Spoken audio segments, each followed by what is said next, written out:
Assalamualaikum warahmatullahi wabarakatuh. Apa kabar muslimah sekalian? Alhamdulillah, saya baru saja menyelesaikan satu pekerjaan. Sebelumnya saya sudah selesai memasak kurang lebih 3-4 jenis masakan untuk persiapan berbuka puasa hari ini.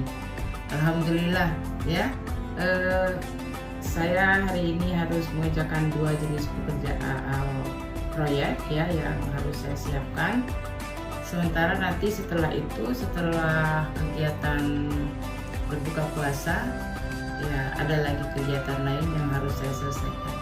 Ya alhamdulillah, semua itu memerlukan satu persiapan ya, satu perencanaan agar kegiatan kita efektif. Ya. Apa sih efektif itu ya? Efektivitas itu apa sih? Ya sering kita dengar kata-kata itu ya.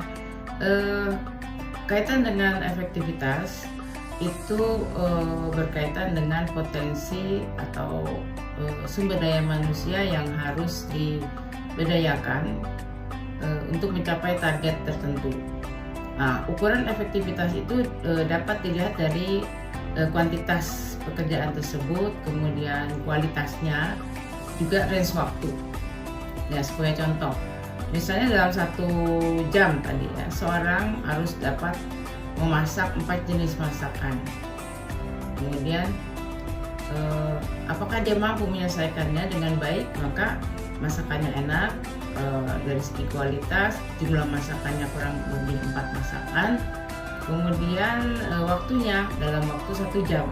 Nah, jika semua target itu tercapai, maka artinya yang dilakukannya oleh seorang itu adalah efektifnya maksimal, ya kan, targetnya maksimal. Ya kurang lebih seperti itu.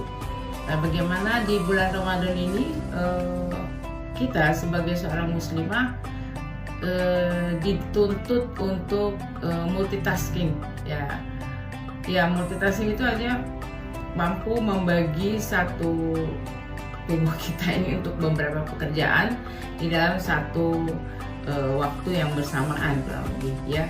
Insya Allah kalau seorang muslimah sudah terlatih, maka dia akan senantiasa efektif ya di dalam membagi waktunya dan mencapai target-target tertentu dari apa yang dia sudah rencanakan. Untuk mencapai ini, maka kita harus mempunyai satu kebiasaan ya. Kebiasaan orang efektif itu kita kontekskan dengan syariat kita ya. Yang pertama, kita harus menentukan tujuan hidup ya. Seorang yang efektif dia dapat menentukan tujuan hidupnya. Tujuan hidup kita adalah sebagaimana tercantum di dalam surat Az-Zariyat ayat 56 ya. Wa ma khalaqtul jinna wal insa illa liya'budun. Sesungguhnya Allah menciptakan kita jin dan manusia untuk mengabdi kepadanya, untuk beribadah. Nah, ibadah itu bisa yang ibadah makhdhah dan ibadah ghair makhdhah ya. Kemudian seorang yang efektif itu harus berpikir dan bertindak cerdas.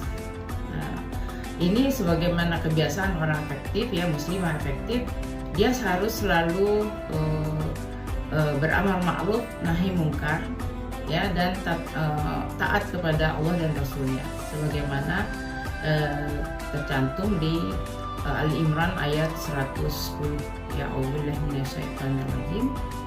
Kuntum khairu ummatin ukhrijat linnas ta'muruna bil ma'ruf wa tanhauna 'anil munkar wa tu'minuna billah ila akhir ayat ya. Oke, jadi kita senantiasa beramal ma'ruf nahi munkar dan taat kepada Allah. Itulah ciri kedua kebiasaan orang yang efektif ya. Kebiasaan yang ketiga yaitu berkomunikasi secara efektif ya. Di dalam Islam kita diajarkan untuk selalu qaulan sadida, yaitu berkata yang benar atau tidak dusta. Kemudian qaulan baligha, yaitu ucapan yang lugas, tidak berbelit-belit. Ya, Rasulullah itu contoh yang baik untuk berkata yang lugas ya. Kemudian qaulan ma'rufa, yaitu perkataan yang baik, santun dan tidak kasar. Yang begitu juga kita diminta untuk senantiasa qaulan karima, berkata-kata yang mulia dan penuh dengan penghormatan, ya, sopan santun.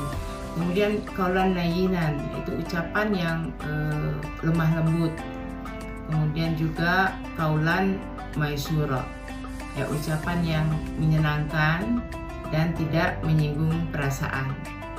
Ya, kemudian yang berikutnya, yang keempat adalah menjaga kesehatan. Nah, kita menjaga pola makan, kemudian selalu menjaga kehalalan dan thayyib dari makanan yang kita makan. Ya, olahraga, kemudian juga menjaga sunnah di dalam bersantap, yaitu misalnya makan jangan sambil berdiri, kemudian makan minum ya jangan sambil berdiri, kemudian sambil duduk, kemudian sunnah-sunnah lainnya yaitu berdoa dan lain-lainnya ya. Jadi kebiasaan orang efektif itu seperti itu. Kemudian berpenampilan rapi dan syar'i ya, jadi sesuai dengan momennya seperti apa, gunakanlah pakaian yang sesuai dengan kesempatan yang dilakukan dan tidak berlebihan, baik di dalam berhias maupun di dalam menggunakan aksesoris, kemudian juga baju, warna dan lain-lainnya itu harus kita sesuaikan sebagai sebuah kebiasaan orang-orang yang efektif ya.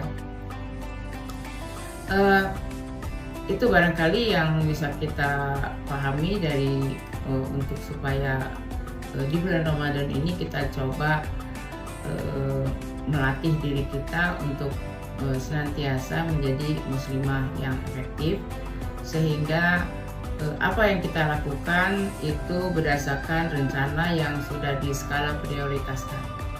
Mana dari beberapa pekerjaan itu yang harus kita dahulukan. Jika kita seorang ibu rumah tangga saja, itu mungkin tidak sesulit jika harus membagi waktu bagi seorang ibu yang harus berperan ganda ya di bekerja, baik sebagai seorang pegawai pemerintah, harus bekerja dari pagi pulang sore ya. Kemudian juga ibu-ibu yang mungkin terpaksa harus bekerja di kantoran yang berangkat jam 8 pagi sampai jam 5 sore ya. Nah, hal-hal seperti ini harus diatur ya, agar juga kita senantiasa menjaga banyak hal yang harus diperhatikan jika kita juga bekerja berperan ganda di luar ya. Ya, demikian, semoga apa yang saya sampaikan hari ini bisa bermanfaat. Selamat melanjutkan ibadah saum. Sebentar lagi kita berbuka puasa. Semoga apa yang kita lakukan hari ini, ibadah yang kita lakukan semua diterima Allah. Syamana wa syamakum, buka puasa kita bersama. Iya, demikian. Assalamualaikum warahmatullahi wabarakatuh.